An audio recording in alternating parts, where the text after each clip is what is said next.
thiang gian và nar fini leo dil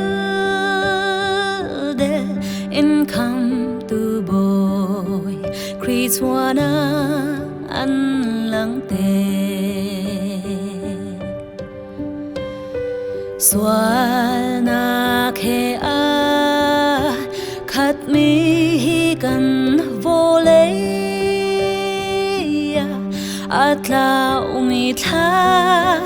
rao ko lok a ra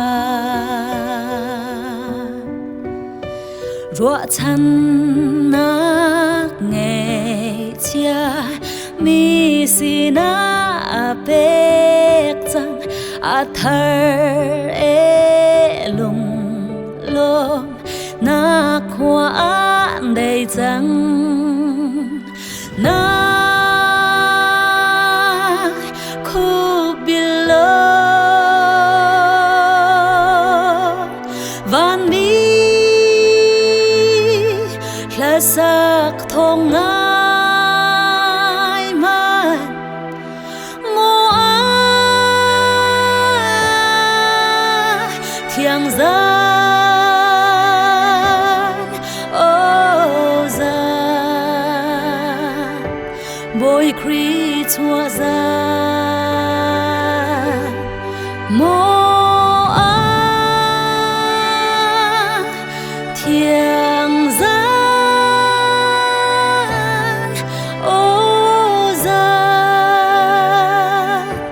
boy kri chua gian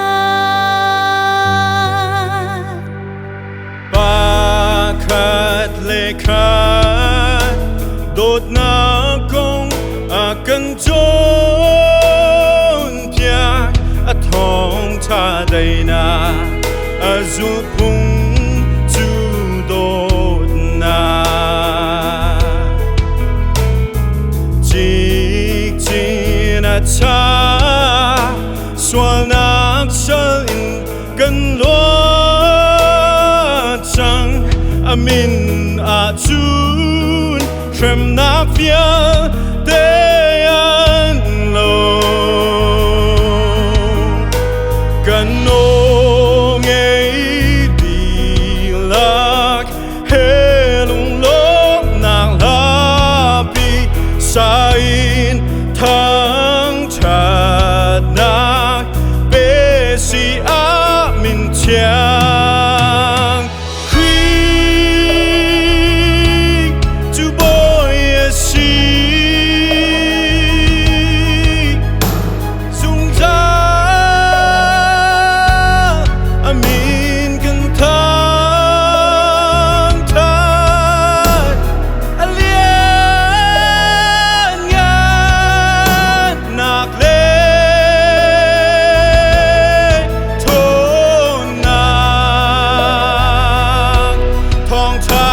cần thoát liên nhân nạc lê thôn na thong tha cần thoát na khu bilo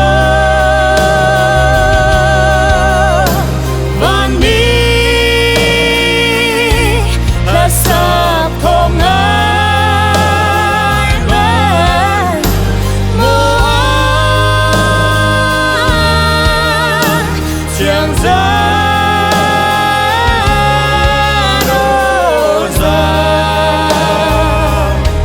bồi kri chua gian ô a thiang gian ô